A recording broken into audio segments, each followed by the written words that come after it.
अध्याय 177 गोलियां चलाई गईं। चार्ल्स की सांसें अटक गईं और उसका पूरा शरीर अकड़ गया। पेनी के हाथ पर उसकी पकड़ बिना उसकी जानकारी के मजबूत हो गई। वह अंदर जो देख रहा था उससे भयभीत हो गया। जब उसके पिता ने उसका हाथ दबाया तो पेनी की भौहें सिकुड़ गईं। ऊपर देखते हुए चार्ल्स पहले ही घूम चुका था और उसका सामना कर रहा था। पेनी, चार्ल्स उसके सामने बैठ गया। उसकी आवाज धीमी थी। आप कैसे हैं? आप कार में वापस आए। हम। पापा, क्या हो रहा है? उसकी मुस्कुराहट फूट पड़ी जिससे उसका गला साफ हो गया। कुछ नहीं, बस पिताजी की बात सुनो। क्या तुम सुन सकते हो? हम। चार्ल्स को उसे सचेत न करने का प्रयास करते देख वह पहले से ही चिंतित हो गई थी। उसका दिल उसकी छाती पर जोर से धड़क रहा था। सोच रहा था कि क्या ग्रेस ने पहले ही अकल्पनीय काम कर दिया है, या क्या उसके हस्तक्षेप से इन लोगों का जीवन बदल गया और उस क्रूर व्यक्ति ने ग्रेस और उसकी मां को चोट पहुंचाई। पेनी की आंखों में अनगिनत विचार घूम रहे थे। सोच रही थी कि अगर यह बात की बात होती तो वह खुद को कभी माफ नहीं करेगी। पेनी, चार्ल्स ने उसके कंधे दबाए और मुस्कुराया। आप अपने आप कार में वापस जा सकते हैं, है ना? ओह ठीक है। पेनी ने चार्ल्स की आवाज की तात्कालिकता को महसूस करते हुए सिर हिलाया। इतना कहने के बाद वह घूम गई जबकि चार्ल्स धीरे धीरे अपनी बैठने की स्थिति से उठ गया। उसने अपनी बेटी पर नजर रखी। जब वह कुछ दूरी पर थी तो उसने अपनी जेब से अपना फोन निकाला। क्या आपने अपने लोगों को उस स्थान पर भेजा जो मैंने आपको दिया था? उसने दूसरे व्यक्ति से पूछा कि लाइन कब उठाई गई। उसकी आवाज धीमी और शांत थी। वह खुद को भी बमुश्किल सुन पाता था। मैं उन्हें नहीं देख सकता। चार्ल्स ने निराशा से इधर उधर देखा। यह एक आपातकालीन स्थिति है। उस व्यक्ति के बारे में मैंने आपको बताया था। उसने धीरे से अपनी आंखें खिड़की की ओर की और देखा कि घर का आदमी एक शव को फर्श पर घसीट रहा है। उसने एक कदम पीछे हटते हुए अपने हाथ के पिछले हिस्से से अपना मुंह ढक लिया। हमें पुलिस की जरूरत है। उसने उसे मार डाला। चार्ल्स एक कदम पीछे हट गया और कॉल खत्म किए बिना फोन रख दिया। जब उसने पहले खिड़की के छेद से झांका तो उसने देखा कि वह आदमी पत्नी को पीटने वाला एक शव को पूरे घर में घसीट रहा है। खिड़की शयनकक्ष में थी, लेकिन चूंकि घर छोटा था और उस व्यक्ति ने शयनकक्ष का दरवाजा खुला छोड़ दिया था, इसलिए चार्ल्स वहां से रसोई देख पा रहा था। चार्ल्स को बाकी देखने की जरूरत नहीं थी क्योंकि जब वह आदमी रसोई में रुका तो उसने उस आदमी को चाकू ढूंढते देखा। वह आदमी चाकुओं के साथ जो भी करने वाला था चार्ल्स जानना नहीं चाहता था, या यूं कहे कि उसे जानने या देखने की जरूरत नहीं थी। वह पहले से ही जानता था। लानत है। उसने घर की ओर घूरते हुए सांस छोड़ी। उसकी मुट्ठी कांप रही थी। क्या वह अभी भी जीवित है? उन्हें उस महिला को उस आदमी के साथ वापस नहीं जाने देना चाहिए। वे उसे बचा सकते थे। अभी तक चार्ल्स के दिल में गुस्सा बढ़ गया और वह खुद को शांत करने की पूरी कोशिश कर रहा था। जिस व्यक्ति को उसने फोन किया वह अतीत में उसका अच्छा दोस्त था। उस व्यक्ति ने निश्चित रूप से अधिकारियों को बुलाया होगा और पुलिस किसी भी समय यहां आ जाएगी। जब तक चार्ल्स बाहर रहता और यह सुनिश्चित करता कि वह आदमी बाहर नहीं जाएगा, वे उसे रंगे हाथों पकड़ने में सक्षम होंगे। ये बेवकूफी है। वह दांत भींचते हुए बुदबुदाया। कम से कम मुझे इसे रोकना होगा, या उन्हें कुछ समय के लिए खरीदना होगा।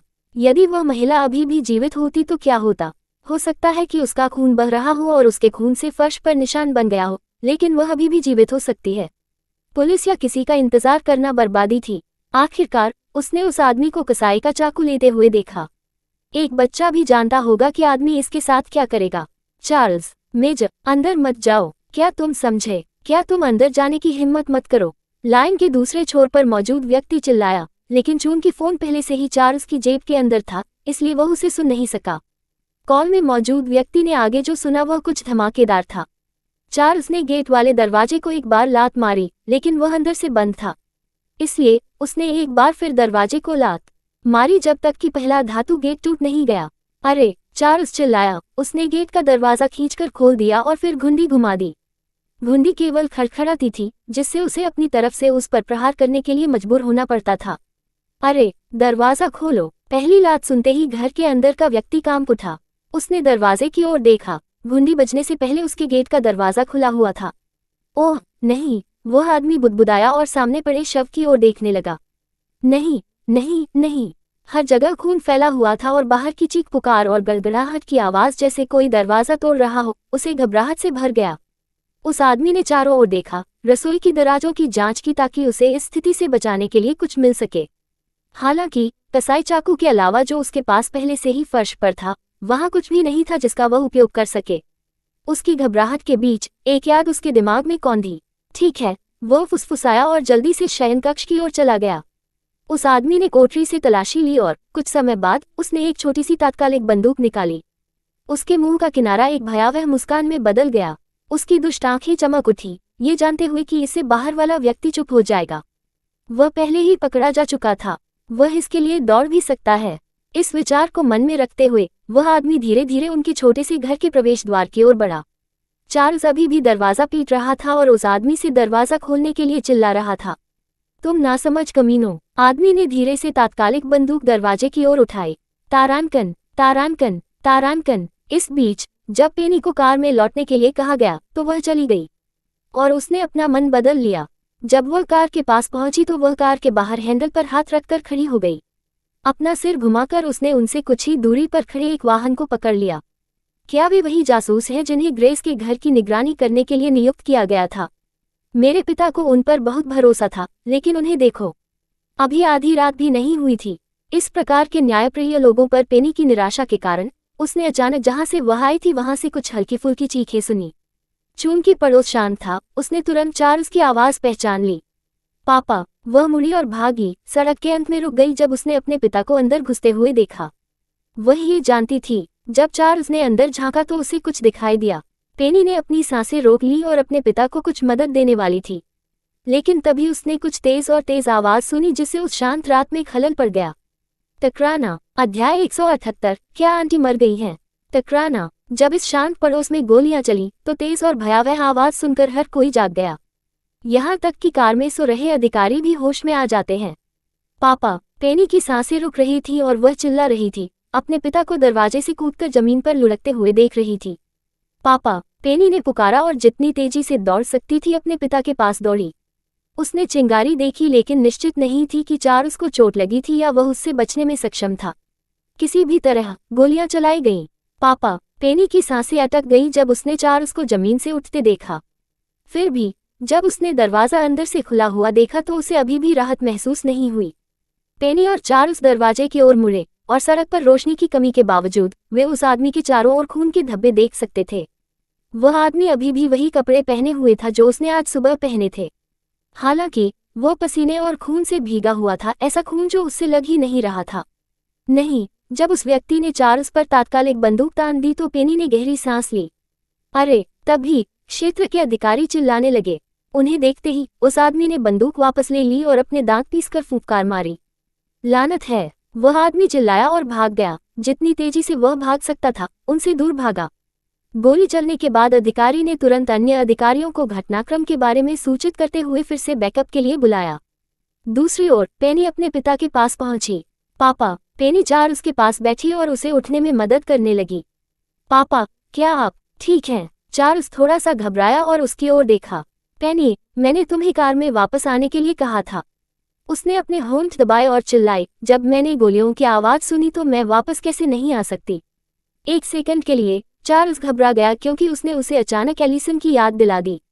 हालांकि उसकी आंखों में द्वंद्व और कई अनकहे शब्द घूमते देखकर उसने आह भरी। मैं ठीक हूँ, उन्होंने हल्की मुस्कान के साथ कहा।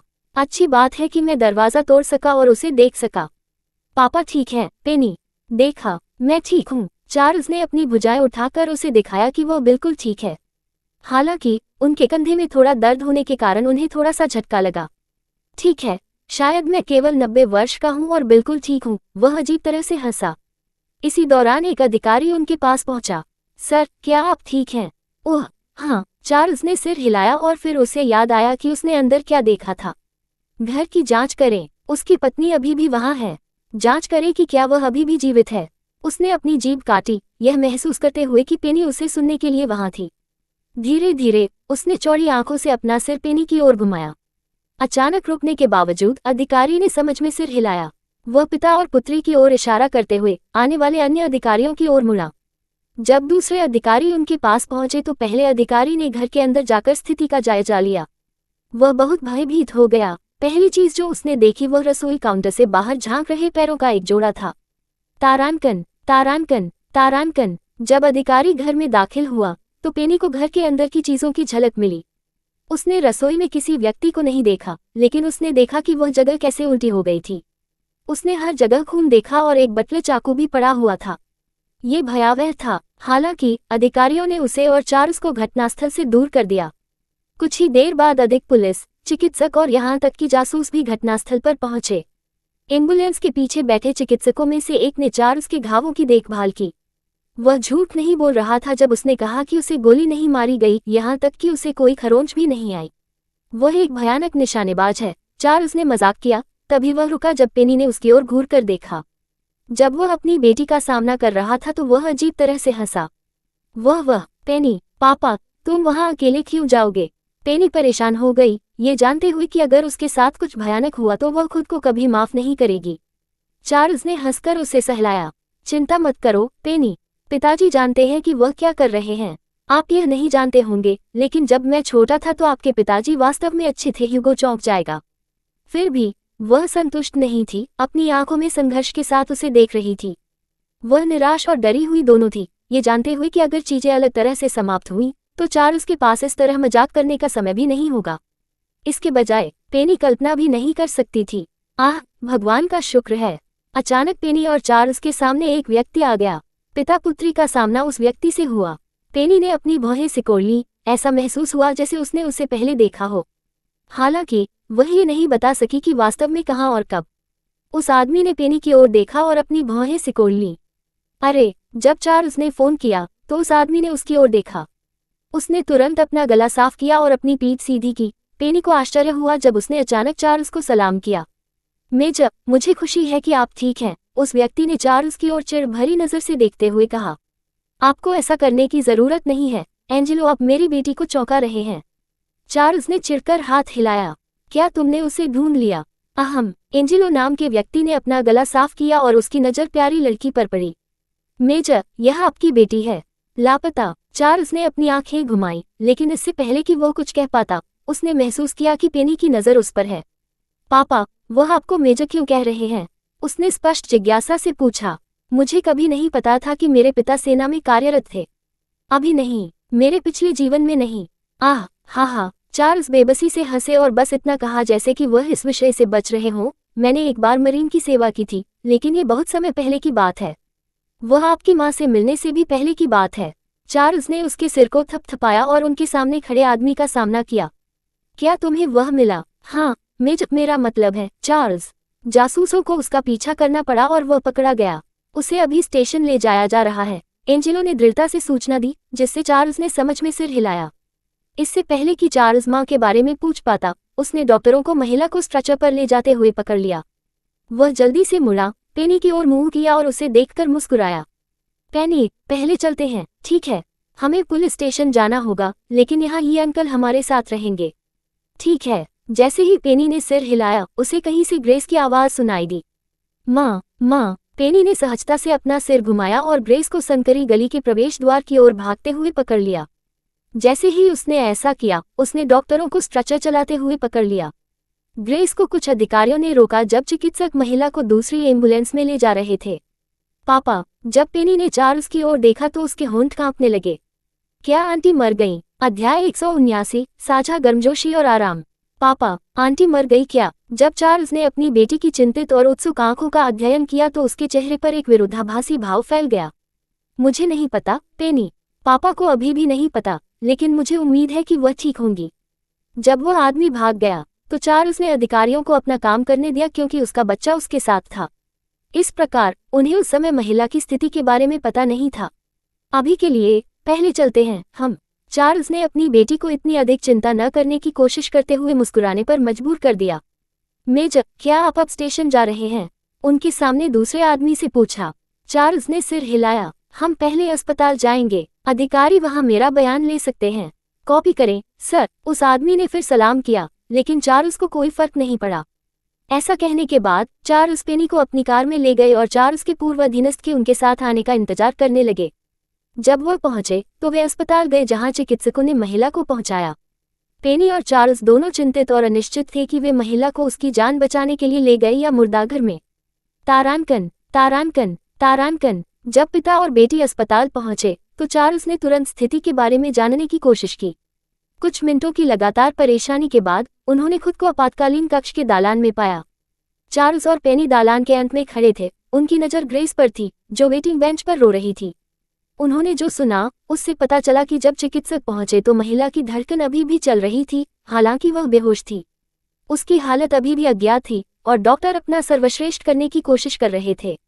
प्रमुख चार्ल्स के पूर्व अधीनस्थ एंजेलो शांत आवाज में उनके पास आए। जासूस आपका बयान लेने के लिए यहाँ हैं। चार्ल्स ने सिर हिलाया और पेनी की ओर मुड़ा। मैं ठीक हूँ पापा, पेनी मुस्कुराई। मैं बस यही रहूंगा। चार्ल्स ने सिर हिलाया और मुस्कुराया। यहाँ रुको, ठीक है, मैं जल्दी आता हूँ। ऐसा कहने के बाद चार्ल्स ने अपना बयान देने के लिए एंजेलो का अनुसरण किया और इस मामले की प्रमुख जासूसों से मुलाकात की। इस बीच पेनी ने ग्रेस के पास जाने से पहले अपने पिता की आकृति पर नजर डाली। वह चुपचाप उसके पास आई, दूसरी बेंच पर बैठ गई ताकि ग्रेस के निजी स्थान पर आक्रमण न हो। अगले मिनट तक वह केवल ग्रेस की सूंघने और सिसकने की आवाज सुन सकती थी। पेनी के होंठ खुले और बंद हुए, लेकिन अंत में वह कुछ नहीं कह सकी। मैंने बस उसकी जिंदगी बदलने में उसकी मदद करने की कोशिश की। उसके विचार उसकी भौहों पर गहरी रेखाओं की तरह फैल गए। पहले अगर पिताजी वहां नहीं होते तो क्या हो सकता था? स्थिति और पहले देखी गई झलक को याद करते हुए पेनी की सांसें धीमी हो गईं। ग्रेस की यह टिप्पणी उसकी याददाश्त को और बढ़ा देती है कि जब वह छोटी थी तो उसकी माँ उसे छोड़कर चली गई थी। क्या मैं इसके बारे में ज्यादा सोच रहा हूँ? पेनी को मन ही मन आश्चर्य हुआ। क्या होगा अगर ग्रेस की माँ ने उसे नहीं छोड़ा, लेकिन वह थी? उसके बाकी आंतरिक विचार उसके दिमाग में बने भयानक सिद्धांत पर रुक गए। अपने पिछले जीवन में ग्रेस अपने पिता से इस हद तक नफरत करती थी कि उसने उनकी हत्या कर दी। वह अपनी माँ से भी नफरत करती थी क्योंकि उसने उसे एक क्रूर राक्षस पिता के पास छोड़ दिया था। लेकिन क्या होगा अगर ग्रेस की माँ ने उसे नहीं छोड़ा, बल्कि उस आदमी ने उसकी हत्या कर दी और उसे किसी की जानकारी के बिना कहीं दफना दिया या फेंक दिया? पेनी का कंधा तनावग्रस्त हो गया। उसने एक और निगल लिया क्योंकि यह बहुत अधिक मात्रा में लेना था। यह आप है। अचानक ग्रेस की आवाज ने उसे वर्तमान चूक की ओर खींच लिया। आप यहाँ फिर से हैं। पेनी ने धीरे से अपना सिर अपनी दिशा में घुमाया, मुस्कुराने या भौहें सिकुड़ने में असमर्थ रही। वह ये भी नहीं जानती थी कि उसे किस तरह का लुक देना चाहिए। पेनी इतना ही कह सकी, मैं और मेरे पिता चिंतित थे, तो हम ये जांचना चाहते थे कि क्या आप ठीक हैं। ग्रेस की आंखों में आंसू और कड़वाहट की एक पतली परत चमक उठी। उसने दूर देखा, जोर से सूंघते हुए, अपने न रुकने वाले आंसू पोंछते हुए। हाँ, वह अपने आंसुओं के माध्यम से कमजोर ढंग से हंसी। यहाँ तक कि अजनबी भी हमारी चिंता करते हैं, लेकिन मेरी अपनी माँ को भी हमारी चिंता नहीं थी। ग्रेस ने अपने कांपते होठों को चबाते हुए आपातकालीन दरवाजे की ओर देखा। उसकी माँ की कायरता ने उसे अंदर तक परेशान कर दिया। हालांकि अभी तो उसे बस उसकी ही चिंता थी। उसने पहले अपनी माँ का चेहरा और सारा खून देखा। वह जानती थी कि उसकी माँ उसकी सामान्य दयनीय स्थिति से कहीं अधिक भयानक स्थिति में थी। धन्यवाद, ग्रेस ने पेनी का दोबारा सामना करते हुए व्यक्त किया। धन्यवाद, सिर्फ विश्वास करने के लिए। पेनी ने अपने होंठ दबाए। ये नोटिस करना कठिन नहीं था कि ग्रेस आज भी अधिकारियों के साथ अपने अनुभव को लेकर कड़वी थी। आखिरकार ऐसा नहीं होता अगर पुलिस दुर्व्यवहार करने वाले को उसके पीड़ितों के साथ घर नहीं जाने देती। लेकिन अफसोस, नुकसान हो चुका था। आह भगवान, ग्रेस ने रोते हुए अपना चेहरा अपनी हथेली से दबा लिया। ये निराश करने वाला है, एक ही समय में तनावपूर्ण। ग्रेस चाहती थी कि उसे इसकी कोई परवाह न हो, बिल्कुल वैसा ही जैसा उसने तब कहा था जब वह पुलिस स्टेशन से भाग गई थी। हालांकि अभी उसे केवल पश्चाताप ही महसूस हो रहा था। अपनी माँ की कायरता के बावजूद उसने हमेशा ग्रेस की रक्षा की और सुनिश्चित किया कि ग्रेस ठीक हो जाएगी। इसलिए गुस्से में रहते हुए उसने जो कुछ भी कहा और सोचा, उस पर उसे पछतावा हुआ। पेनी ने आह भरते हुए सोचा, मुझे उसके लिए खेद है। वह कुछ नहीं कर सकी, ये जानते हुए कि ग्रेस इस समय गमगीन थी। पेनी बस इतना कर सकती थी कि वह इस पूर्व कॉमरेड के लिए मौजूद रहे, जो उसकी पीठ थपथपाता था और जेल की गद्दार भूमि में उसके लिए चाकू ले जाता था। पेनी इस बार चार्ल्स पहले ही लौट आया। उनकी कॉल ने ग्रेस का भी ध्यान आकर्षित किया। चार्ल्स ने ग्रेस की ओर देखा और सूक्ष्मता से मुस्कुराया। लड़की से कुछ कदम की दूरी पर खड़ा था जबकि पेनी उसके बगल में कूद गई। चार्ल्स ने ग्रेस से कहा, मुझे पता है कि हम सिर्फ अजनबी हैं, लेकिन यह मेरा दोस्त है। उसका नाम मरीन कॉर्प्स से एंजेलो है। फिलहाल वह पुलिस विभाग के साथ समन्वय करते हुए सुरक्षा के लिए आपकी और आपकी माँ की देखभाल करेगा। अगर आपको किसी चीज की जरूरत होगी तो वह इसमें आपकी मदद करेगा। चार्ल्स रुका और आह भरी। तुम्हारा पिता, वह आदमी पकड़ा गया है, युवा मिस।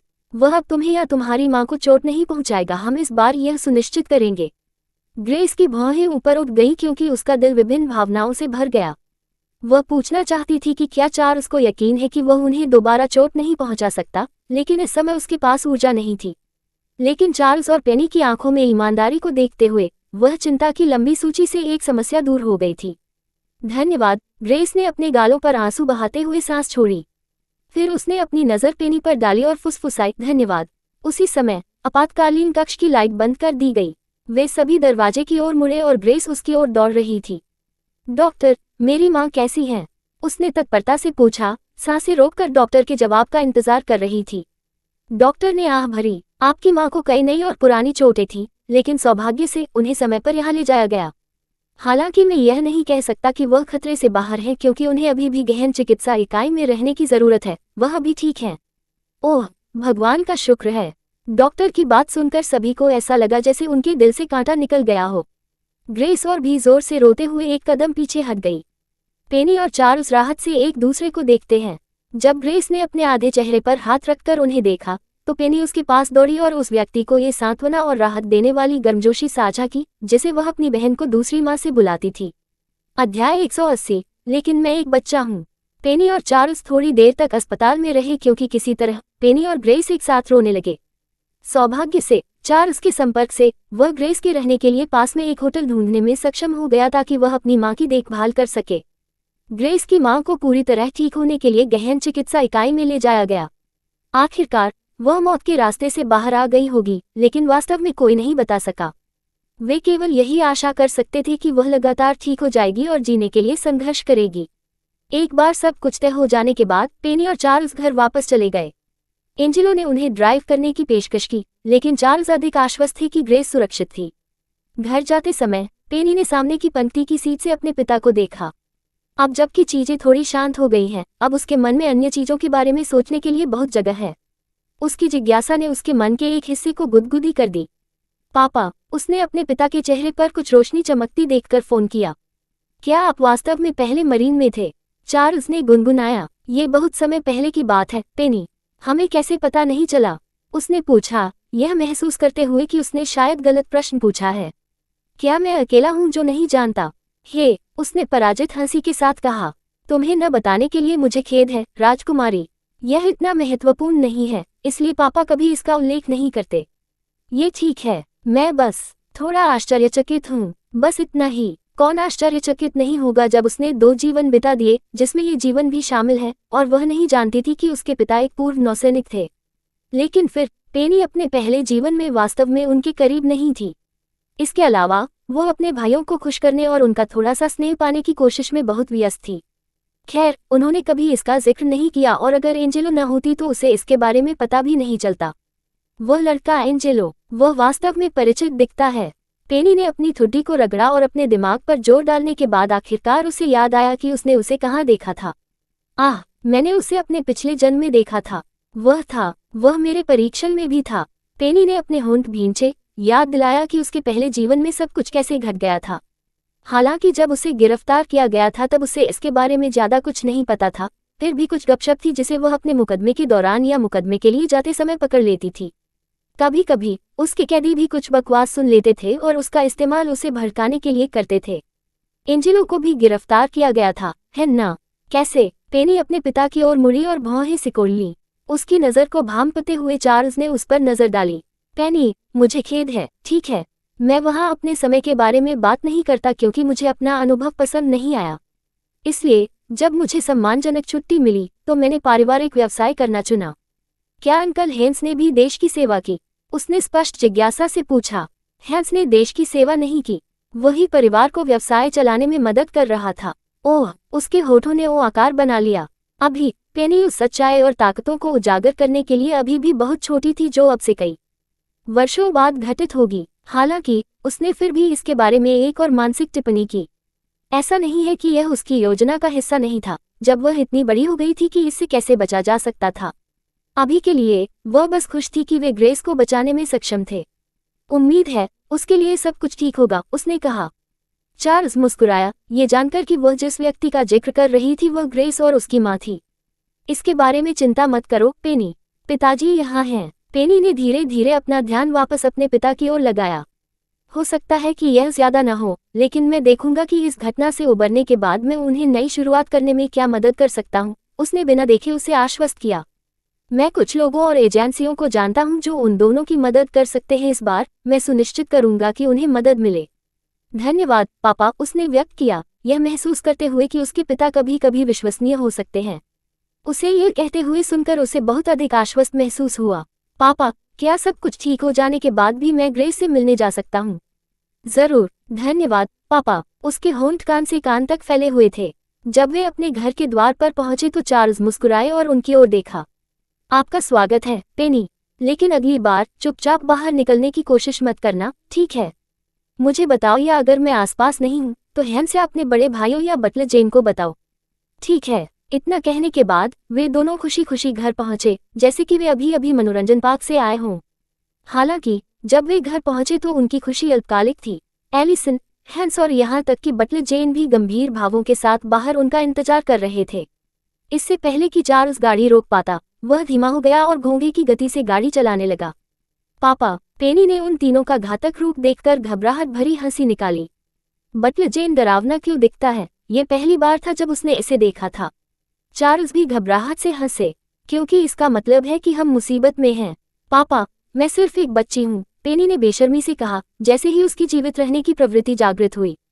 मुझे लगता है कि केवल आप ही मुसीबत में हैं पेनी। चार्ल्स को इस बात पर दुख हुआ और वह इस बात से हैरान था कि उसकी बेटी ने इतनी जल्दी उसे बस के नीचे कैसे फेंक दिया।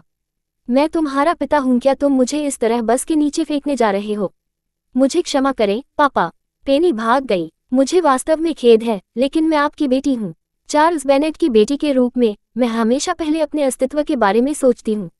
बेनेट परिवार का पहला नियम। चार्ल्स हाँफने लगा, जिसने अपनी बेटी को बेनेट परिवार के नियमों के बारे में फिर से सिखाया।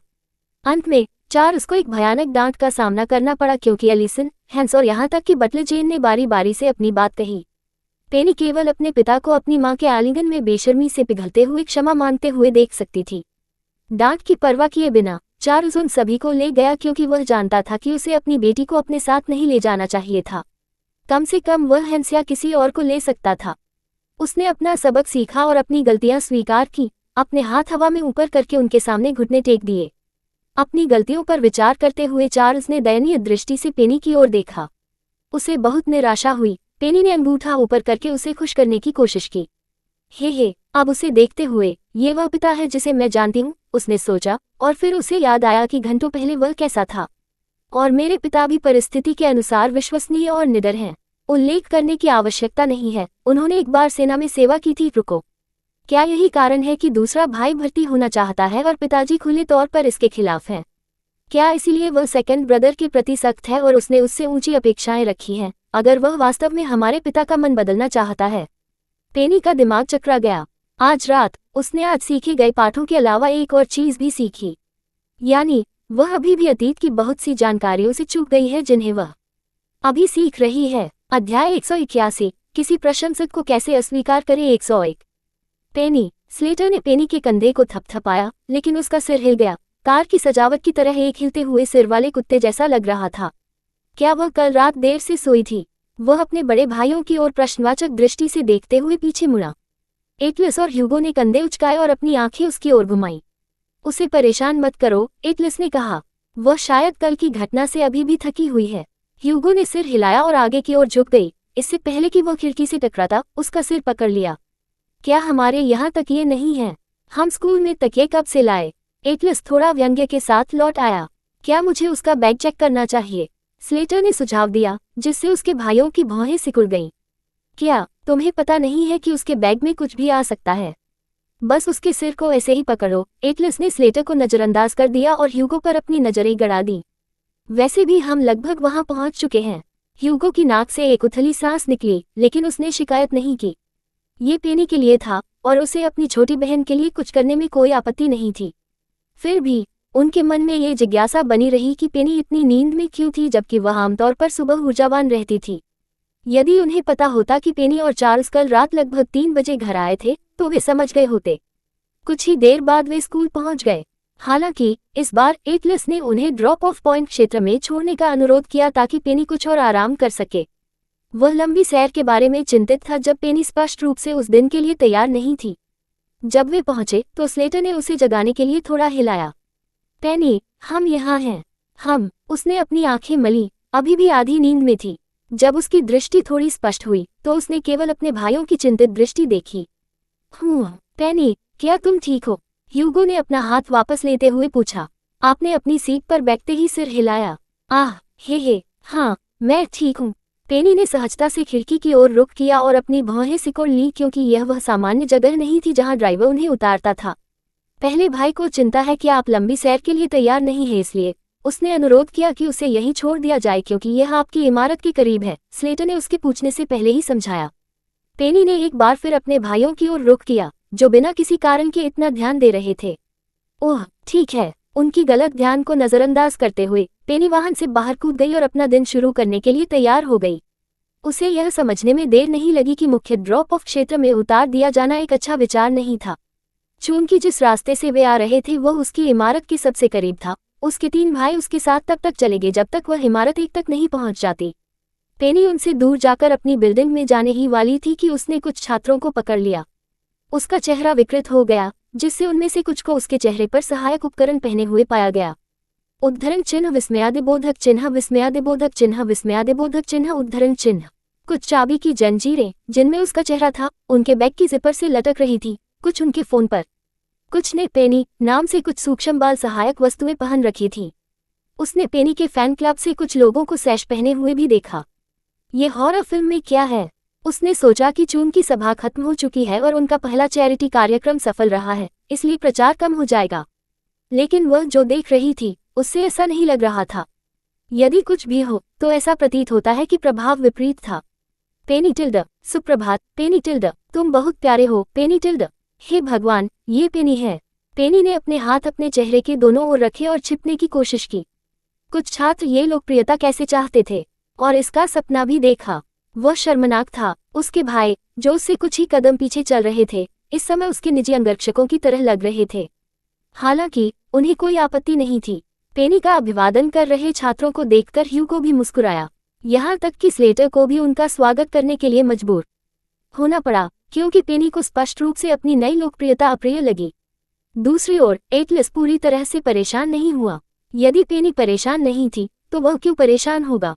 बड़े भाइयों, मेरी बिल्डिंग यही है, मुझे जाना होगा। जब वह इमारत में थी, पेनी ने अपने भाइयों का सामना किया और खूब मुस्कुराई। अलविदा, झपट्टा मारना। वह पलक झपकते ही तेजी से भाग गई। ऐसे समय में मुझे ऐसा लगता है जैसे उसकी सारी चर्बी सिर्फ फूली हुई त्वचा है, स्लेटर ने बुदबुदाया। वह गुब्बारे की तरह है। वह उस आकार में इतनी तेज कैसे है? उसके भाइयों ने उसकी ओर देखा, लेकिन उस पर अधिक टिप्पणी नहीं की। हालांकि ह्यूगो को एक बात कहनी थी। स्लेटर, पेनी के सामने ऐसा मत कहो, उसे चोट लग सकती है। और ठीक उसी तरह जिन भाइयों ने उसे उसकी कक्षा तक ले जाने की योजना बनाई थी, उन्हें रास्ता बदलकर अपनी अपनी इमारतों की ओर जाने के लिए मजबूर होना पड़ा। ह्यूगो और एटलस अभी भी स्लेटर को उसकी इमारत तक लेकर गए, क्योंकि वह पेनी की इमारत के करीब थी। ह्यूगो और एटलस एक ही इमारत साझा करते हैं और यह अभी भी बहुत जल्दी था, इसलिए वे जल्दी में नहीं थे। जब उन्होंने स्लेटर को उसकी इमारत में घुसते देखा तो ह्यूगो और एटलस चुप रहे। हालांकि उनकी इमारत तक की उनकी मौन यात्रा अधिक समय तक नहीं चली जब एक लड़की अचानक एटलस की ओर से आ गई। एटलस! दोनों भाई रुके और उस लड़की की ओर मुड़े जो ह्यूगो के वर्ष की लगती थी। वे निश्चित नहीं थे क्योंकि ह्यूगो और एटलस को इस समय लड़कियों में विशेष रुचि नहीं थी। आप कौन हैं? एटलस ने भावहीन होकर पूछा। लड़की ने अपने होंठ दबाए और अचानक अपनी पीठ से कुछ निकाला। एटलस और ह्यूगो ने धीरे से उसकी ओर देखा, तभी उसके हाथ में एक छोटा सा बक्सा दिखाई दिया। मैं वास्तव में कई वर्षों से आपकी प्रशंसा करता हूँ। मैंने चॉकलेट बनाने का अभ्यास किया और अंततः इसे बनाने का तरीका सीख लिया। मैंने ये चॉकलेट सिर्फ आपके लिए बनाई है। लड़की लगभग अपना कबूलनामा चिल्ला रही थी, उसका सिर नीचे झुका हुआ था। कृपया इसे स्वीकार करें। ह्यूगो के होठों का कोना मुड़ गया, जिससे उसके पहले भाई की नजर अर्थपूर्ण हो गई। हालांकि एटलस की प्रतिक्रिया अभी भी वही थी। एटलस ने न तो लड़की को स्वीकार किया और न ही अस्वीकार किया। इसके बजाय उसने अपना फोन निकाला और उसमें स्क्रॉल किया। पहले भाई, ह्यूगो ने उत्सुक होकर फोन किया। यहाँ तक कि लड़की ने भी धीरे धीरे एटलस की ओर देखा, सोच रही थी कि एटलस क्या कर रहा है। वह अचानक अपने फोन पर क्यों था? क्या उसने सोचा कि यह अध्ययन का समय है? पूछने से पहले एटलस ने 1 मिनट तक कुछ नहीं कहा। फिर से आपका नाम क्या है? ओह, मेरेलिन। मेरेलिन क्या? मेरेलिन खो, एटलस ने दोहराया और अपना ध्यान वापस अपने फोन पर लगाया। कुछ सेकंड के बाद उसने उस पर नजर डाली और उदासीनता से कहा, क्षमा करें, मैं इसे स्वीकार नहीं कर सकता। आप पेनी के प्रशंसक क्लब सदस्य सूची में नहीं हैं।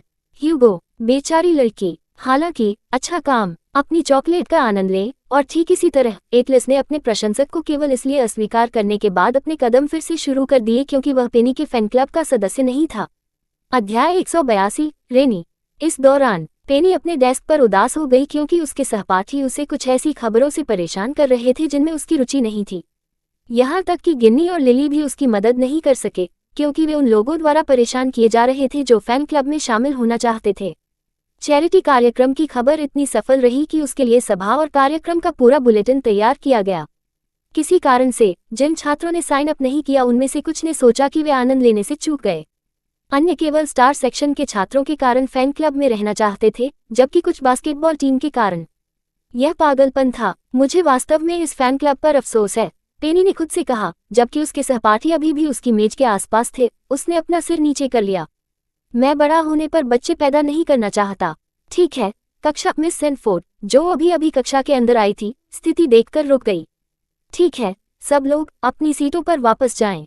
उसके होंठ सिकुड़ गए, ये समझकर कि उसके छात्र नवस्थापित क्लब के बारे में बहुत उत्साहित थे। जब वह कक्षा के सामने खड़ी हुई तो उसके होठों से एक हल्की सांस फिसल गई। ये बदमाशी से कहीं बेहतर है, उसने सोचा, और अगर पेनी ने ये सुना होता तो पेनी ने जोश के साथ इसका जवाब दिया होता।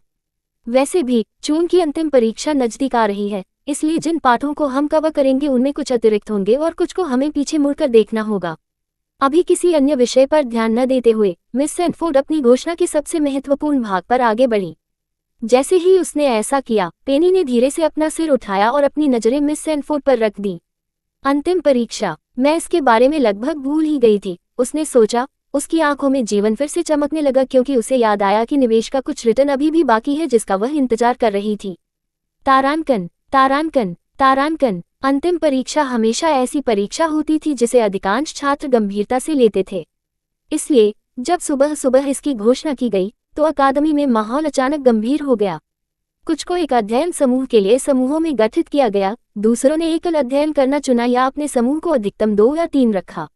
जहां तक पेनी की बात है, पेनी ने अपने सिर के चारों ओर हेडबैंड कस लिया और उसकी आंखें चमक उठी। उसने अपना हाथ उनकी पारिवारिक लाइब्रेरी की मेज पर पटक दिया, जिससे स्लेटर आश्चर्यचकित रह गए।